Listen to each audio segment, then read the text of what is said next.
لله رب العالمين والصلاة والسلام على سيد المرسلين وعلى آله وأصحابه أجمعين أما بعد قال رسول الله صلى الله عليه وسلم من رأى منكم منكرا فليغيره بيده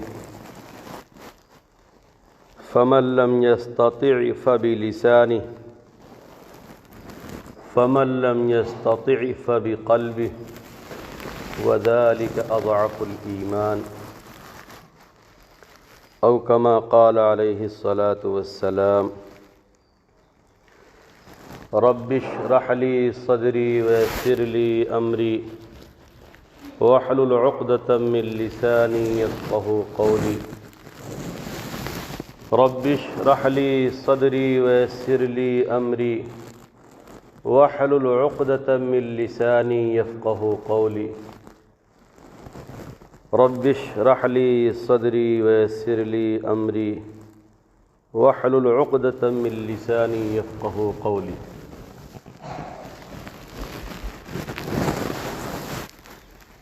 گرامی قدر سامعین کرام اور میرے عزیز طلبہ،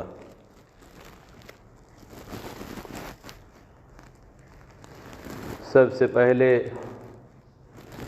میں آپ حضرات سے یہ پوچھنا چاہتا ہوں کہ جو کچھ میں نے اللہ تعالیٰ کے فضل و کرم سے اور اللہ تعالیٰ کی توفیق سے قرآن و سنت میں پڑھا ہے اس کے موافق عمل کروں، یا یہ کہ قوم کے لوگ، عام لوگ جو کہیں، جیسا کہیں، میں اسی طرح ان کے ساتھ مل جل کر رہوں اور اسی طرح سے زندگی گزاروں۔ اس بارے میں آپ لوگوں کا کیا خیال ہے؟ میں آپ لوگوں سے پوچھنا چاہ رہا ہوں، مجھے بتائیں کہ میں نے جو کچھ قرآن و سنت میں پڑھا، قرآن مجید میں پڑھا، احادیث مبارکہ میں پڑھا، صحابہ کی زندگیوں میں پڑھا، جس مقصد کے لیے قرآن مجید آیا، حدیثیں سامنے آئیں، صحابہ کی زندگیاں سامنے ہیں، میں اس پر عمل کروں یا پڑھنے لکھنے کے بعد بھی وہی کروں جو لوگ چاہتے ہیں؟ اس بارے میں آپ لوگوں کا کیا خیال ہے؟ بولیے، جواب چاہیے۔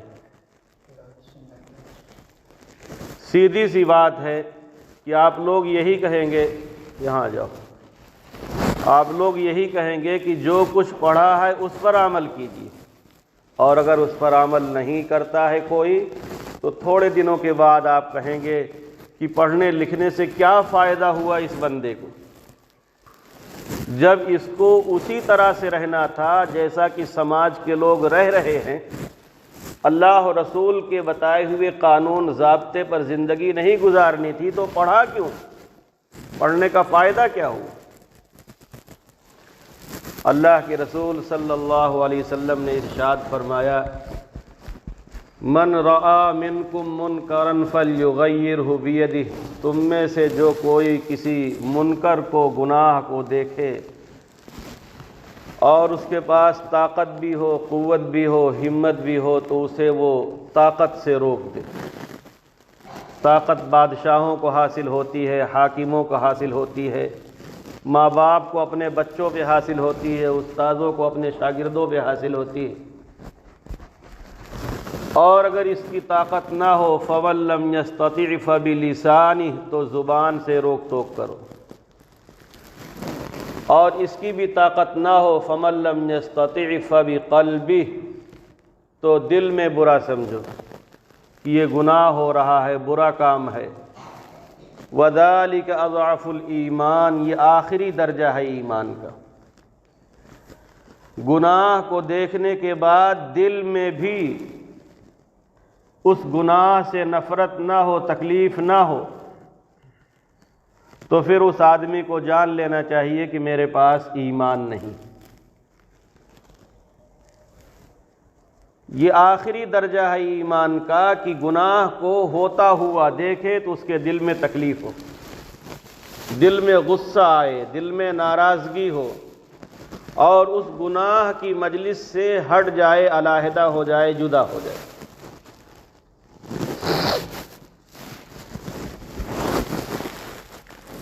بالخصوص علماء کرام کی ذمہ داری بہت بڑی ہے، اس لیے کہ علماء کرام گناہ کو دیکھنے کے بعد اگر خاموش رہتے ہیں اور اس میں شامل ہوتے ہیں تو جو لوگ وہاں دیکھیں گے وہ یہی سمجھیں گے کہ یہ کام جائز اور درست ہے، اسی وجہ سے مولانا صاحب اس کام میں شامل ہیں اور اس کام سے روک ٹوک نہیں کر رہے۔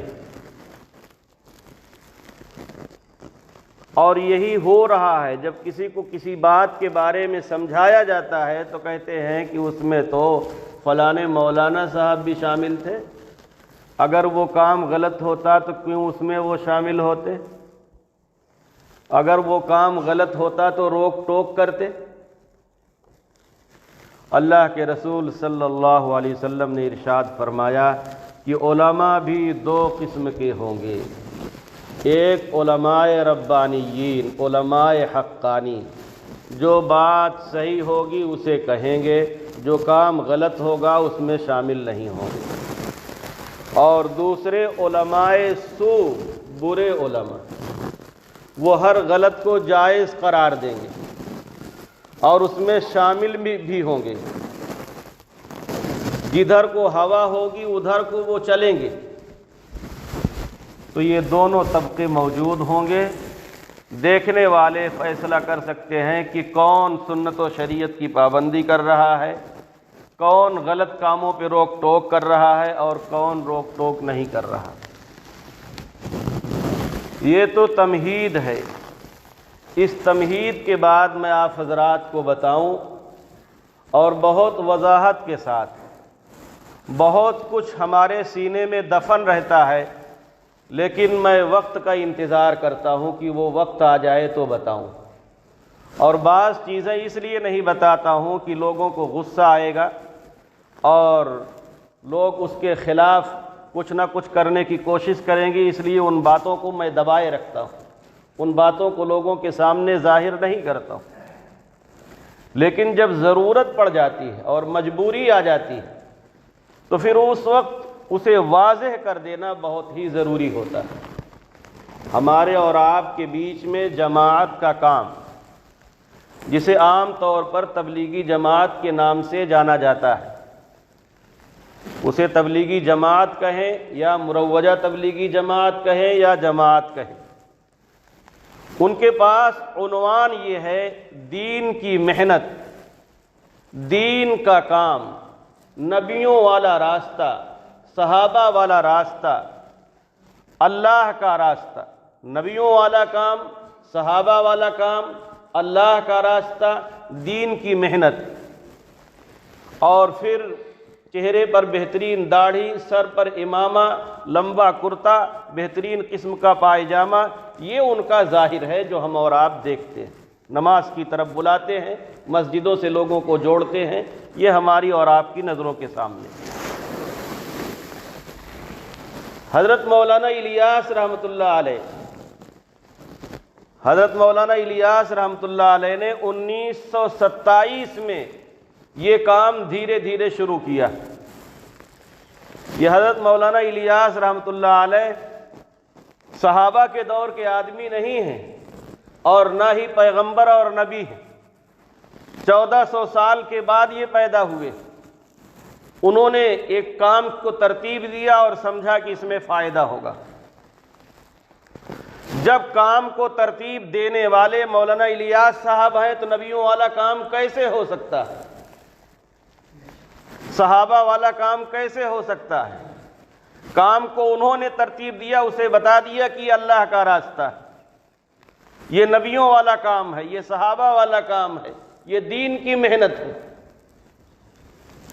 اور پھر ایسا ذہن تیار ہو گیا کہ اب جو کوئی جماعت کا کام نہ کرے وہ گمراہ ہے، وہ بددین ہے۔ تو پھر نبی علیہ الصلاۃ والسلام سے لے کر صحابہ نبی علیہ الصلاۃ والسلام سے لے کر حضرت مولانا الیاس رحمۃ اللہ علیہ تک بیچ میں جتنے علماء، فقہاء، صلحاء، ائمہ اور مسلمان گزرے ہیں، انہوں نے اس ترتیب پر کام نہیں کیا۔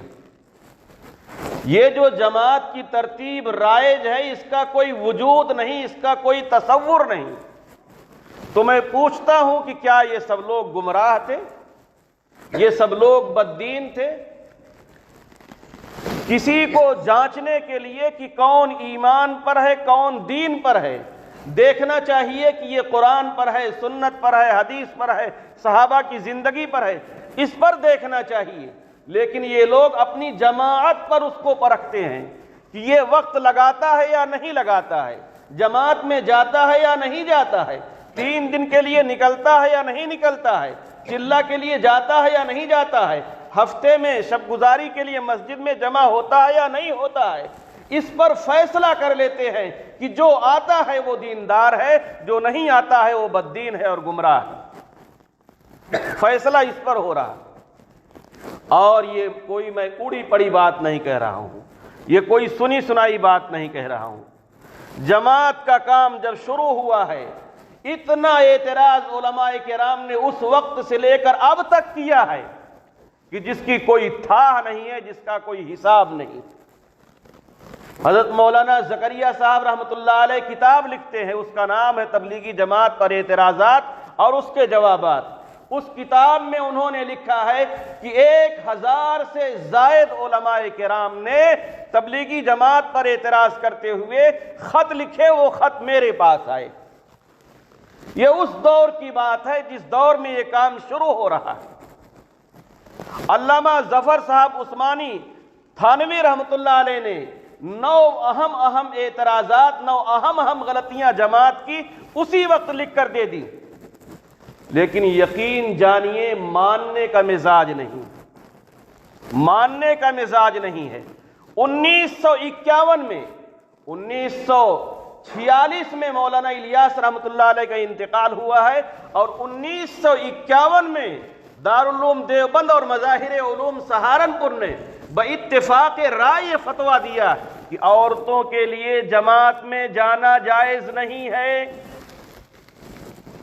یہ دور مولانا یوسف صاحب کا تھا جو جماعت کے دوسرے امیر تھے، نہ وہ مانے نہ ان کے بعد والے مانے، اور میں پورے اعتماد اور وثوق کے ساتھ یہ کہہ رہا ہوں کہ جس مسئلے پر تبلیغی جماعت کے امیر کی مہر نہ لگی ہوگی اس بات کو جماعت والے نہیں مان سکتے، خواہ کتنا ہی بڑا عالم کہنے والا ہو۔ آپ نوٹ کر لیجئے گا۔ 2016 میں دارالعلوم دیوبند نے بہت تفصیل کے ساتھ مولانا سعد کی باتوں پر، ان کی باتوں پر گرفت کرتے ہوئے یہ فتویٰ جاری کیا کہ مولانا سعد صاحب گمراہ۔ یہ دارالعلوم دیوبند وہ دارالعلوم ہے جس کا نام لے کر یہ جماعت دنیا کے کونے کونے میں پھیلی ہے، اور جماعت کا کہنا یہ ہے کہ دارالعلوم دیوبند ہمارا سرپرست ہے، مظاہر علوم ہمارا سرپرست ہے، اور ان دونوں سے مشورہ لے کر ہم کام کرتے ہیں۔ جب ان سے مشورہ لے کے تم کام کرتے ہو، یہ تمہارے سرپرست ہیں، تمہارے ذمہ دار ہیں، تمہارے بڑے ہیں، تو ان کا فتویٰ تم کیوں نہیں مانتے ہو؟ آخر کیا وجہ ہے؟ مجھے سمجھاؤ کیوں نہیں مانتے؟ اور میں آپ حضرات کو بتاؤں، آپ لوگ اگال لیجئے گا، آپ لوگ جان لیجئے گا، یہاں سے لے کر دہلی تک، یہاں سے لے کے دہلی تک پورے ہندوستان بھر میں اور اس کے علاوہ بھی دوسرے ممالک میں بھی جماعت کی جتنی مسجدیں ہوتی ہیں، یعنی جو ان کے مرکز ہوتے ہیں، اور ان کا جتنا اجتماع ہوتا ہے، چاہے وہ ہفتہ واری ہو، سہ ماہی ہو، سالانہ ہو، عالمی ہو، اس میں وہ عالم دین بیان نہیں کر سکتا جس نے جماعت میں وقت نہ لگایا ہو۔ کیوں؟ یعنی اس میں بیان کرنے کے لیے یہ شرط ہے کہ وہ عالم دین چاہے جتنا بڑا عالم ہو، پہلے وقت لگائے جماعت میں، پھر اس کو بیان کرنے کی اجازت دی جائے گی۔ چاہے جتنا بڑا عالم ہو، چاہے جتنا بڑا مفتی ہو، چاہے جتنا بڑا شیخ الحدیث ہو، کچھ نہیں، کوئی فرق نہیں پڑتا۔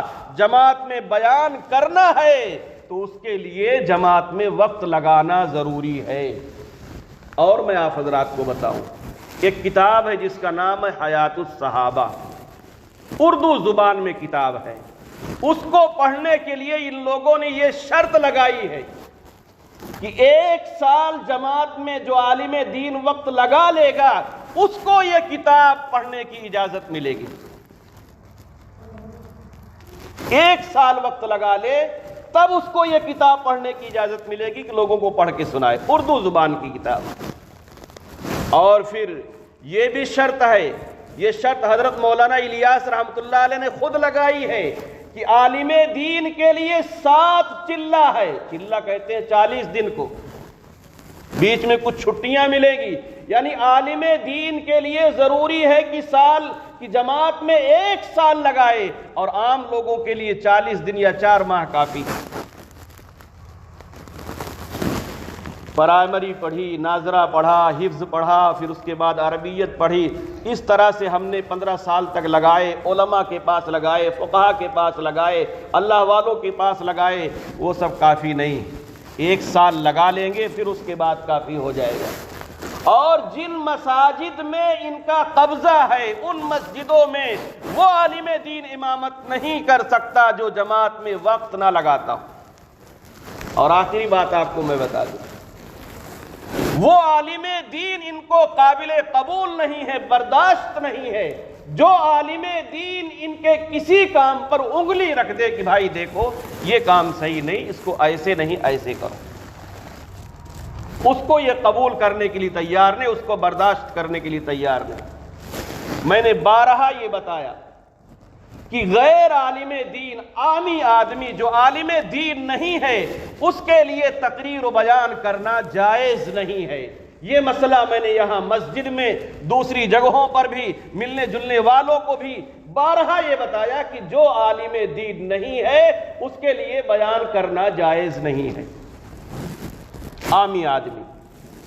اور جماعت میں لگا ہوا عالم دین ہے تو اس کے لیے بھی بیان کرنا جائز نہیں ہے۔ وجہ یہ ہے کہ وہ قرآن اور حدیث میں توڑ مروڑ کرتا ہے اور وہی باتیں بیان کرتا ہے جو جماعت کے لوگ کہتے ہیں۔ آپ دیکھ لیجئے گا، جہاں بھی رہیے گا، جماعت میں لگا ہوا عالم ہوگا تو وہ جماعت ہی کی بات کرے گا، اس سے ہٹ کر کوئی بات نہیں کر سکتا، کہیں وہ گرفت نہیں کر سکتا، روک ٹوک نہیں کر سکتا، بس جو پریشر ہوگا، جو دباؤ ہوگا وہی وہ بیان کرے گا، اس کے آگے کچھ اسے بیان نہیں کرنا۔ میں یہ صاف کہتا ہوں کہ غیر عالم دین کے لیے بیان کرنا قطعاً ناجائز۔ تفسیر بیان القرآن میں حکیم الامت مجدد الملت حضرت مولانا اشرف علی صاحب تھانوی رحمۃ اللہ علیہ نے یہ لکھا ہے کہ ایسے عام آدمی کے لیے نہ بیان کرنا جائز نہ اس کا بیان سننا جائز۔ کیوں؟ جو باتیں دماغ میں آئیں گی 2-4 یاد کیا ہے، باقی جو دماغ میں آئے گا وہ کہے گا، اور وہ عام پبلک کے دماغ میں باتیں پہنچیں گی اور وہی باتیں دماغ میں چلیں گی، انجام یہ ہوگا کہ لوگ گمراہ ہوں گے۔ بالکل واضح مسئلہ ہے، اور اس مسئلے پر باقاعدہ ہم نے احادیث مبارکہ، عبارات فقہیہ اور فتاوی کی روشنی میں 10 صفحات مرتب کیے۔ وہ صفحات علماء کرام کے پاس، بالخصوص دارالعلوم دیوبند میں اور مقامات پر بھی ہم نے دیے ہیں، اور دارالعلوم دیوبند بھی آج بہت وضاحت کے ساتھ یہ فتویٰ جاری کر رہا ہے کہ عام لوگوں کے لیے بیان کرنا جائز نہیں ہے۔ لیکن دارالعلوم دیوبند جو کہے گا وہ نہیں مانیں گے، اس کو ماننے والے نہیں، اس سے ہٹ کر جو ان کا جی چاہے گا وہ کریں گے۔ تو میں نے یہ کہا کہ دین کی محنت، اللہ کا راستہ، دین کا کام، نبیوں والا کام، صحابہ والا کام۔ اب آپ ذرا سا کچھ میرے واقعات بھی سنیے تاکہ آپ کو اندازہ ہو جائے کہ ذہنیت کیسی ہے، دماغ کیسا ہے، سوچ کیسی ہے۔ میری گفتگو ان لوگوں کے بارے میں نہیں ہے جو کبھی 3 دن کے لیے چلے گئے، کبھی 10 دن کے لیے چلے گئے، ان کا تو ذہن سادہ ہوتا ہے، ان کی نیتیں اچھی ہوتی ہیں، لیکن وہ لوگ جو جماعت کے بڑے ہیں اور وہ لوگ جن کے دل و دماغ میں جماعت کا کام بالکل اترا ہوا ہے اور ہر دن ہر رات اسی فکر میں لگے رہتے ہیں. یہاں تک کہ میں نے مدینہ منورہ میں دیکھا، پچھلی مرتبہ جب میں عمرہ کرنے کے لیے سن 2018 میں گیا تھا تو امام صاحب کی جانب باہر میں بھی تھا، تھکا ہوا تھا، تھوڑا سا چاہا کہ آرام کر لوں.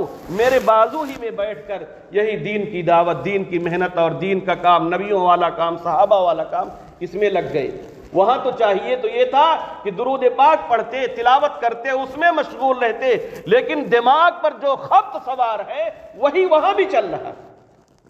تو مجھ سے نہیں رہا گیا، میں لیٹ گیا تھا، میں اٹھ گیا. میں نے کہا کہ یہ بتاؤ کہ نبیوں والا کام نبی کریں گے یا نبی کا وارث کرے گا یا تجھ جیسا جاہل آدمی کرے گا نبیوں والا کام؟ ڈاکٹروں والا کام غیر ڈاکٹر نہیں کر پاتا، نبیوں والا کام تم کرو گے، صحابہ والا کام تم کر لو گے. اور یہ جو علماء، یہ مدارس، یہ ابو جہل والا کام کر رہے ہیں، تم بتا رہے ہو نبیوں والا کام. یہاں جو کرنا چاہیے وہ کرو. ابھی اس سفر میں جب میں عمرہ کے لیے گیا تھا تو قافلے میں ایک صاحب یہاں کے بھی تھے، وہ بھی اسی دھن میں تھے اور بار بار کہنے لگے کہ آپ جو ہے کچھ سمجھائیے، کچھ کریے. میں نے کہا میں جہاں آیا ہوں، جو کرنے کے لیے آیا ہوں وہ کروں گا، دوسرا کام نہیں کروں گا. اور یہاں میں کسی کے ماتحت ہوں، اصول و ضابطے کے مطابق کام کروں گا. وہ لگے بحث کرنے. میں نے کہا یہ سوچ کے بحث کریے کہ آپ کسی مفتی سے بات کر رہے ہیں، کسی عام آدمی سے بات نہیں کر رہے. لگے وہ مثال دینے کہ ایک مالک ہے، اس نے جو ہے ایک فہرست دی اپنے نوکر کو اور کوئی کام اس میں نہیں لکھا تھا، پھر بھی نوکر نے وہ کام کر دیا تو مالک خوش ہو جائے گا. میں نے کہا اس دنیا میں جو مالک ہے خدا ایسا نہیں ہے، رسول ایسے نہیں ہے. اللہ نے جو لکھا ہے قرآن مجید میں وہ مکمل ہے، اللہ کے رسول نے جو بتایا ہے وہ مکمل ہے، دین اسلام مکمل ہے، اس میں کچھ نہیں چھوٹا ہے. جو اس میں لکھا ہے وہ کریں گے، جس سے روکا ہے اسے نہیں کریں گے. دنیا کے مالک جیسا کام نہیں ہے کہ کچھ چھوڑ دیا ہے، اس میں کچھ چھوٹا اوٹا نہیں. پھر اس کے بعد وہ خاموش ہوئے، ان کو ایک ہی دھن سوار. تو میں یہ کہہ رہا تھا کہ کچھ واقعات آپ کو بتاؤں جس سے آپ کو اندازہ ہو جائے گا کہ کیسی سوچ ہے، کیسا خیال ہے. ایک تو یہاں بھی آپ نے دیکھ لیا ہے، اس کے علاوہ میں آپ کو بتا دوں سن 2003 کی بات ہے، میں ممبئی میں تھا، انٹاپ ہل میں. وہاں ایک مسجد ہے سینٹوریم مسجد، وہاں اس علاقے کی جماعت پہنچی ہوئی تھی اور ہمارے ساتھ مولانا عالم صاحب تھے. جماعت کے ذمہ دار فاروق وکیل شریف صاحب تھے یا کوئی اور تھا. وکیل شریف صاحب سے انہوں نے جا کے کہا، میرے کہنے پر میں نے کہا کہ کہہ دیجئے کہ کچھ دیر میں کچھ دین کی باتیں سمجھاؤں گا، بتاؤں گا.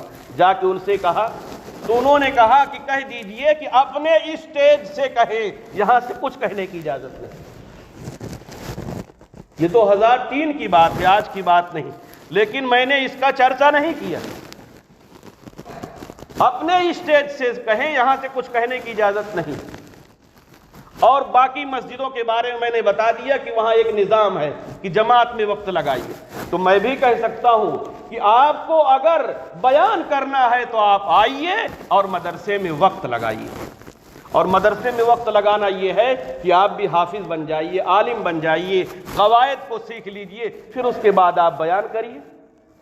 آپ کے یہاں ہم بیان کرنے اگر پہنچ بھی گئے قسمت سے تو آپ کہیں گے صرف دعوت پہ بیان کریے. میرے یہاں آپ آئیں گے تو میں بھی کہوں گا کہ آپ صرف اور صرف تعلیم پر بیان کریے. آپ کے یہاں پابندیاں ہیں تو ہمارے یہاں بھی پابندیاں. سن 2018 کی بات ہے، 18 یا 17 کی بات ہے، میں سورت گیا ہوا تھا. سورت میں رانی تالاب ہے، بالکل شہر کا علاقہ. رانی تالاب ہی کے پاس ایک مسجد ہے، گنجاور مسجد. اس مسجد میں جماعت آئی ہوئی تھی، ایک مفتی سہیل صاحب اور ایک مولانا یاسین صاحب اور بھی ایک طالب علم تھے جو آدھا عالمانہ پڑھے ہوئے تھے، اس کے علاوہ باقی عام لوگ. ان لوگوں نے مجھ کو وہاں بلایا، ان کو پتہ چل گیا کہ یہ جماعت کے بارے میں کچھ کہتے ہیں. 1.25 گھنٹے تک وہ ہم سے بحث کرتے رہے اور ایک ایک کر کے اٹھتے رہے. میں نے کہہ دیا تھا کہ چاہے جتنی دیر ہو جائے گی میں اٹھوں گا نہیں، اٹھنا آپ ہی لوگوں کو ہے. اور ان کے پاس کسی بات کا جواب نہیں. اور صبح کیا کام کیا، پمفلٹ تیار کیا میرے ناموں کے ساتھ اور پمفلٹ کو شائع کر دیا کہ یہ آدمی جماعت کے خلاف ہے. اور اس میں سے بعض لوگوں نے محلے میں ایک ایک آدمی کو جا کے کہا کہ ان کو چندہ مت دینا. یہ دوسرے کا واقعہ نہیں بتا رہا ہوں، یہ میرے ساتھ ہوا۔ گورے گاؤں ممبئی میں آپ چلے جائیں، سن 2019 کی بات ہے، آرے کالونی میں جہاں پر میں ٹھہرا ہوا تھا، مولوی جابر بادر گڑھی پالن پوری گجرات، پہلے بلایا گیا تو آج آئیں گے، کل آئیں گے، نہیں آئیں گے، پھر اپنی ترکیب بنا کے 8 لوگوں کو لے کے فون کیا کہ ہم 2-3 لوگ آ رہے ہیں، کچھ سمجھنا چاہتے، 8 لوگوں کو لے کے آئے، اور اس کے پیچھے پورا ہاتھ تھا مولانا عبد الرحمان صاحب رویانہ کا۔ 8 لوگ آئے اور بیٹھ گئے کمرے میں، تھوڑی سی بات کیا، اس کے بعد لڑائی برآمدہ۔ لیکن ہم جس کے پاس ٹھہرے ہوئے تھے وہ بھی اسی گاؤں کے رہنے والے، اور وہ بھی کم نہیں تھے۔ اپنی جگہوں پر بیٹھ کر یہ لوگ ایک سے ایک باتیں کہہ رہے۔ اس میں جو مولوی جابر تھا اس نے میری فوٹو چپکے سے کھینچ لی اور اسے واٹس ایپ پر وائرل کیا۔ آپ سوچئے، ذرا اندازہ لگائیے، عالم دین اور مفتی کی ان کے یہاں یہ قدر ہے، اور اس کی پوری ریکارڈنگ میرے پاس ہے، کیا بات ہوئی، کیسے ہوئی، پوری ریکارڈنگ۔ پھر صبح یہ لوگ گئے کسی طرح، ان لوگوں نے ان کو ہٹایا، پھر صبح ان لوگوں نے فون کیا کہ ہم پھر آئیں گے، یعنی اب اور لوگوں کو لے کے آئیں گے، اب کمزور پڑ رہے تھے۔ یہ 2019 کی بات، ان کا پورا پلان تھا، پوری تیاری تھی کہ لڑائی کی جائے۔ یہاں پر چند روز پہلے 2 صاحب آئے تھے، اس میں سے ایک فوجی ریٹائر تھے، فوج سے ریٹائر تھے، میں نے ان کو سمجھایا تھا، اور جو بھی جماعت کا آدمی آتا ہے اسے میں سمجھاتا ہوں۔ ان کو یہ بھی بتایا تھا کہ دیکھو، یہاں کسی بھی عام آدمی کے لیے بیان کرنے کی اجازت نہیں، اور جو لوگ جماعت میں لگے ہوئے عالم ہیں ان کو بھی بیان کرنے کی اجازت نہیں۔ جو علماء جماعت میں نہیں لگے ہیں وہ آئیں گے اور میں دیکھوں گا کہ ٹھیک ٹھاک بیان کریں گے تو ان کو میں بیان کرنے دوں گا۔ یہاں مسجد کے لوگ گواہ ہیں، ہمارا ہی شاگرد تھا، فجر کی نماز میں کہا گیا نماز پڑھانے کے لیے کہ پڑھا دیں، میں نے اس کو روک دیا۔ اس لیے روک دیا کہ میں نے دیکھا کہ ابھی اس کا لباس ٹھیک نہیں ہے، ابھی اس کی ٹوپی ٹھیک نہیں ہے۔ میں اس بات کا اہتمام کرتا ہوں کہ مصلی پر وہ کھڑا ہو جو امامت کے قابل ہو، بیان وہ کرے جو بیان کرنے کے قابل ہو، میں اس کا اہتمام کرتا ہوں۔ ان کو سمجھایا، وہ گئے۔ ماسٹر توفیق صاحب سے ان کا تعلق تھا گڑواری پور میں میں پہلے تراویح کی نماز پڑھا چکا ہوں، ادھر کام سے گیا، ان کے گھر بھی ملنے کے لیے گیا تو انہوں نے کہا کہ وہ فلانے صاحب آپ کے یہاں گئے تھے، ان سے آپ یہ کہہ رہے تھے کہ عام لوگوں کے لیے بیان کرنا جائز نہیں ہے۔ میں نے کہا میں نے تو کہا ہے، اور آپ سے بھی کہہ رہا ہوں کہ عام لوگوں کے لیے بیان کرنا جائز نہیں۔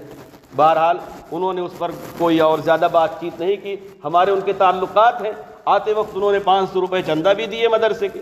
ہمارے اندر مداہنت نہیں ہے کہ کوئی چندہ دے گا تو ہم اس کو کہیں گے نہیں اب تو ٹھیک ہے، یہ سب کچھ نہیں ہمارے یہاں ہوتا۔ اس کے بعد حافظ صغیر صاحب صدر بازدار اور ماسٹر تاج الدین صاحب یہاں آئے، کافی ان کو سمجھایا، اور میں نے کہا کہ جماعت والوں سے جا کے کہہ دیجئے کہ یہ جماعت والے علماء کو اپنے آپ سے نہ جوڑیں بلکہ علماء سے اپنے آپ کو جوڑیں، علماء کو نہ جوڑیں، خود علماء سے جڑیں۔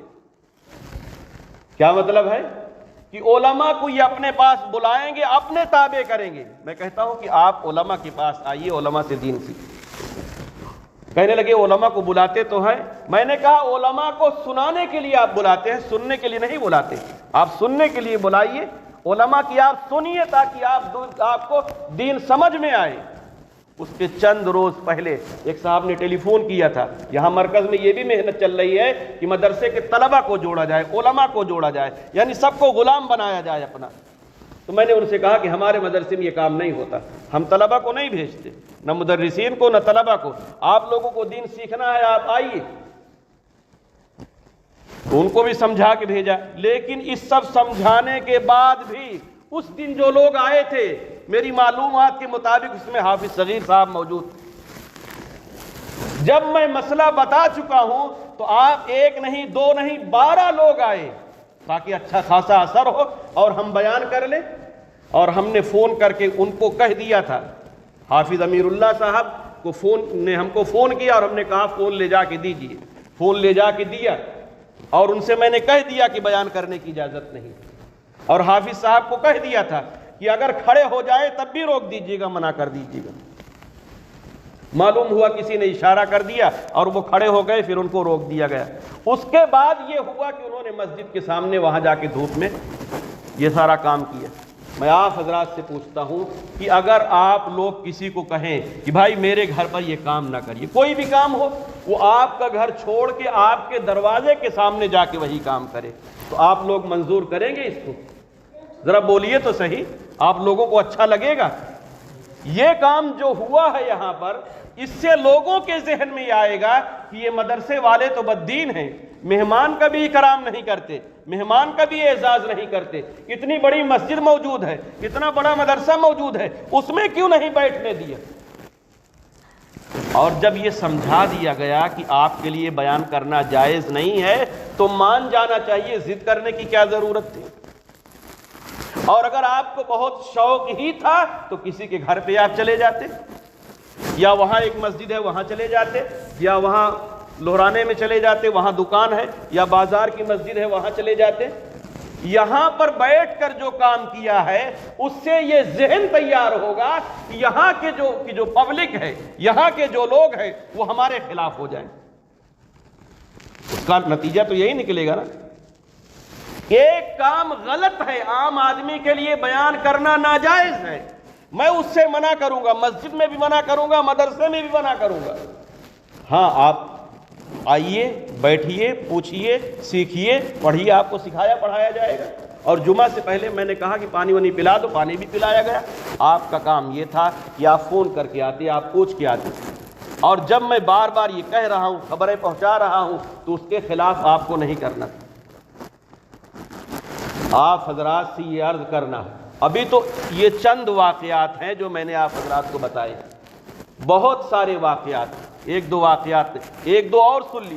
یہ جو لوگ آئے تھے شہر میں، صدر بازار میں نوری مسجد ہے، نوری مسجد، اس میں میں بیان کر رہا تھا اور میرے سامنے سے مائک ہٹانے والا وہ حافظ صغیر ہے جو اس میں آیا تھا جمعہ کے دن، اور ایک اور جمعہ کو میں بیان کر رہا تھا، بیان کر چکا۔ جمعہ کی نماز کے بعد ڈاکٹر جمیل صاحب اس مسجد کے ذمہ دار ہیں، وہیں بغل میں بیٹھ کر وہ ارشاد زمزم میٹیریل پرتاپ گڑھ، وہ ان کے بغل میں بیٹھ کے بڑبڑا رہا ہے۔ ابھی میں سنتیں اور نفلیں پڑھ رہا ہوں، جس کو چاہتے بلا لیتے ہو، بیان کروا دیتے ہو، غلط سلط باتیں کر رہا، اور وہی یہاں آیا تھا بیان کرنے کے لیے۔ اور یہی نہیں، ہمارے بھائی کا اس نے 1,20,000 روپیہ لیا نہیں دیا، کام کروا کے آیا ہے بیان کرنے۔ کیا دین سکھائے گا؟ کیا یہ لوگ دین سکھائیں گے؟ بلالی مسجد شہر میں ہے، اس مسجد میں عامتاً میں بیان کرتا ہوں۔ ایک جمعہ کو گیا، میں نے بیان کیا، بیان کے بعد امام صاحب نے آ کے کہا کہ حاجی اصغر علی جو مسجد کے ذمہ دار ہیں، انہوں نے کہا ہے آپ کے بارے میں کہ آئیں تو بیان نہ کرنے دیے جائے۔ کیوں؟ صرف اس لیے کہ جماعت پر تنبیہ کرتے ہیں، صرف اس لیے کہ جماعت پر تنبیہ کرتے ہیں۔ سن 2015 میں 7 مئی کو میں نے علماء کرام کا اجتماع یہاں کیا تھا، اور اس لیے کیا تھا کہ اس پر غور و خوض کریں کہ جماعت میں کیا کیا خرابیاں ہیں، اس کو دور کیا جائے، اس کو سمجھایا جائے۔ اس میں کسی نے بیانات کو ریکارڈ کر لیا اور ریکارڈ کر کے یہاں کل پھیلا دیا۔ جب وہ پھیلا دیا تو مرکز میں بات چل رہی تھی کہ مفتی صاحب کا ہاتھ پیر توڑ دیا جائے، اور یہ کسی کی سنی سنائی بات نہیں ہے، جس سے بات چل رہی تھی ٹیلی فون پر، اس کی ریکارڈنگ میں نے سنی۔ میں کچی بات نہیں کرتا ہوں۔ تو وہیں پر بیٹھے ہوئے کسی نے کہا یہ کوئی بات ہوئی، بات کرنا ہے تو بات کرو۔ کچھ دنوں تک لوگ کہتے رہے کہ فلانے مولانا صاحب آئیں گے بات کرنے، فلانے مولانا صاحب۔ میں نے کہہ دیا کوئی مولانا صاحب بات کرنے نہیں آئیں گے، کوئی مولانا صاحب نہیں، پورے ہندوستان بھر میں کوئی مولانا صاحب بات کرنے نہیں آئیں گے، اس لیے کہ جو غلط ہے سو غلط ہے، اس کو کوئی صحیح نہیں ثابت کر سکتا۔ اور پھر یہاں رانی گنج میں ڈاکٹر آزاد صاحب خان ڈاکٹر سے مشہور ہیں، چندہ کرنے کے لیے حافظ شمس الزما صاحب گئے تو ان سے کہنے لگے کہ اس مدرسے سے بدعت پھیلتی ہے، اس لیے چندہ نہیں دوں گا۔ آپ سوچئے، اب ڈاکٹر لوگ فتویٰ دیں گے بدعت کا۔ وہ دن ہے، آج کا دن ہے، میں کبھی ان کے پاس نہیں گیا، اور میرا اعلان صاف ہے کہ جو آدمی عالم دین کی توہین کرے گا یا مدرسے کی توہین کرے گا، اس سے میں چندہ کے لیے کبھی نہیں کہوں گا۔ جو کچھ دلی سے دے گا اس کا چندہ میں لوں گا۔ اور ایک پرویز صاحب ہیں، زمزم نام سے سونار کی ان کی دکان ہے، پوری رانی گنج میں وہ چکر لگاتے رہے۔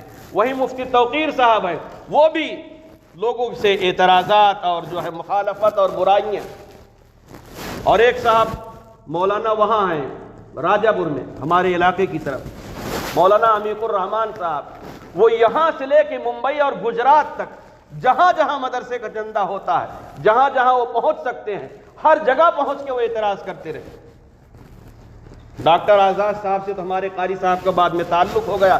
بہرحال وہ اپنا آتے جاتے ہیں اور چندہ بھی آتا جاتا ہے، اور واٹس ایپ پر بھی کچھ نہ کچھ لکھتے رہتے ہیں.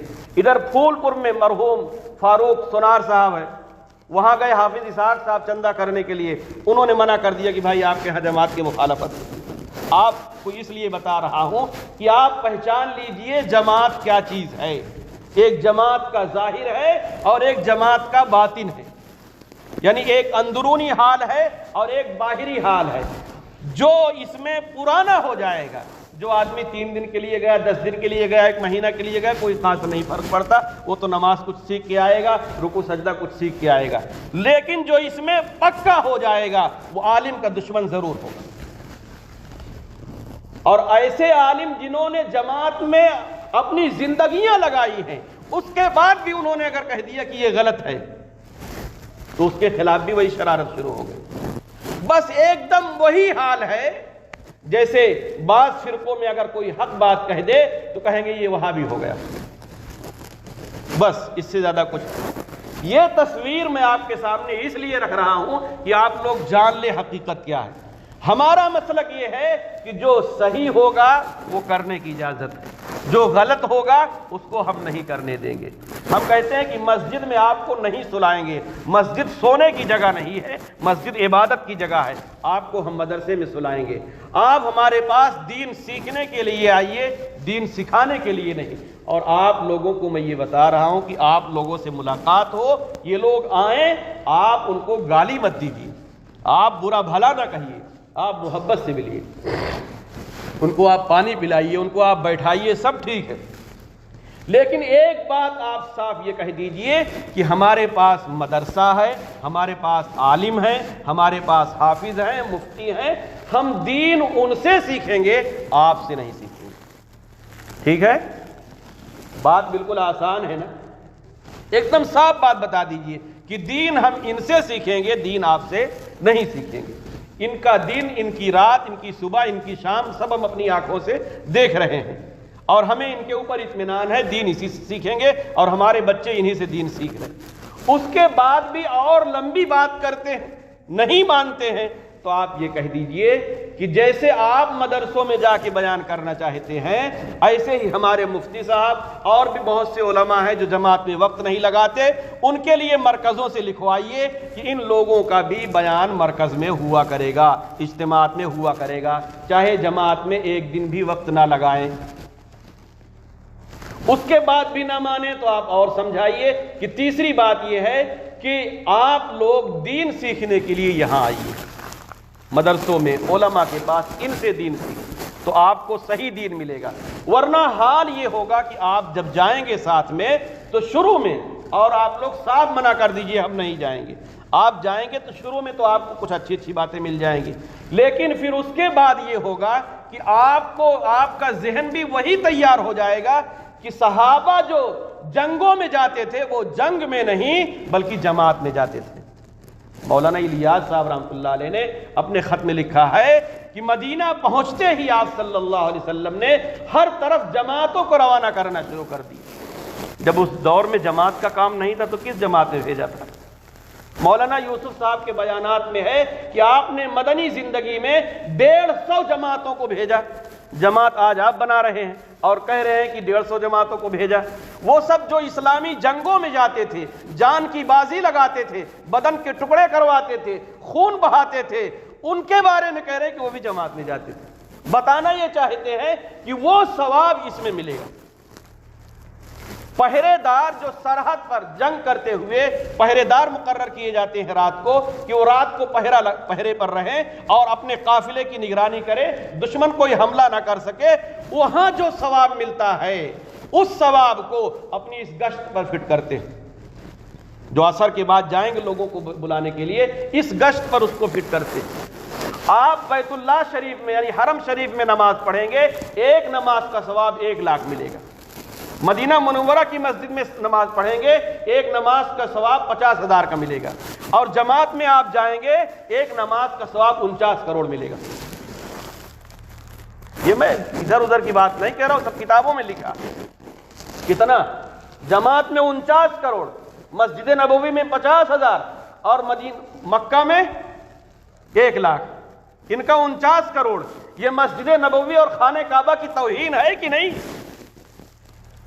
میں نے ایسے بھی لوگوں کو دیکھا ہے اور سنا ہے کہ ریاض الجنہ جو مسجد نبوی میں جنت کا وہ حصہ ہے کہ ممبر سے آپ صلی اللہ علیہ وسلم کے کمرے تک ایسے ممبر ہے اور ایسے ادھر کمرہ، آپ نے ارشاد فرمایا کہ یہ ممبر اور یہ کمرہ، اس بیچ میں جو جگہ ہے یہ جنت کا ٹکڑا، یہ جنت کا ٹکڑا ہے، اس میں جو موجود ہے اس کا ہاتھ پکڑ کے کھینچے جا رہے ہیں اور لے جا رہے ہیں، کہہ رہے ہیں کہ چلو اس سے بڑھیا کام بتاؤ اور اس سے اچھا کام بتاؤ، دعوت۔ پھر کبھی موقع ہوگا تو اور تفصیلات بتاؤں گا۔ یہ بتانے کا صرف اتنا سا مقصد ہے کہ پورا پس منظر آپ کے سامنے آ جائے کہ ہیں کیا، کہہ کیا رہے ہیں، کر کیا رہے ہیں۔ اس کے باوجود بھی میں کسی کو گالی نہیں دیتا، لیکن میں یہ ضرور کہوں گا یہ غلط ہے، یہ صحیح ہے، جو صحیح ہے وہ ہمارے یہاں کرنے کی اجازت ہے، جو غلط ہے اس کی اجازت نہیں ہے۔ آئندہ آپ لوگ خیال رکھیں، یہاں آس پاس دائیں بائیں اس طرح کا ترپال وغیرہ بچھا کے کام نہ کرنے دیں، اور ہرگز اس میں آپ حضرات ساتھ نہ دیں، بلکہ اگر کہیں کام کرنا ہے تو تھوڑا دور کہیں گھر وغیرہ پہ کریں تاکہ مدرسے پر کوئی زد نہ آئے۔ اور اتنا سمجھانے کے بعد بھی کوئی یہاں وہاں کرے گا تو بھائی کیا کرے، ہم تو اصول شریعت پر رہیں گے، آج نہیں تو کل انشاءاللہ سب کی سمجھ میں آ جائے گا۔ ساتھ دیں گے نا آپ لوگ انشاءاللہ؟ اللہ تعالی ہم سبوں کو سچ اور حق کہنے کی اور اسی پر عمل کرنے کی توفیق عطا فرمائے۔ وآخر دعوانا الحمدللہ رب العالمین۔ اذان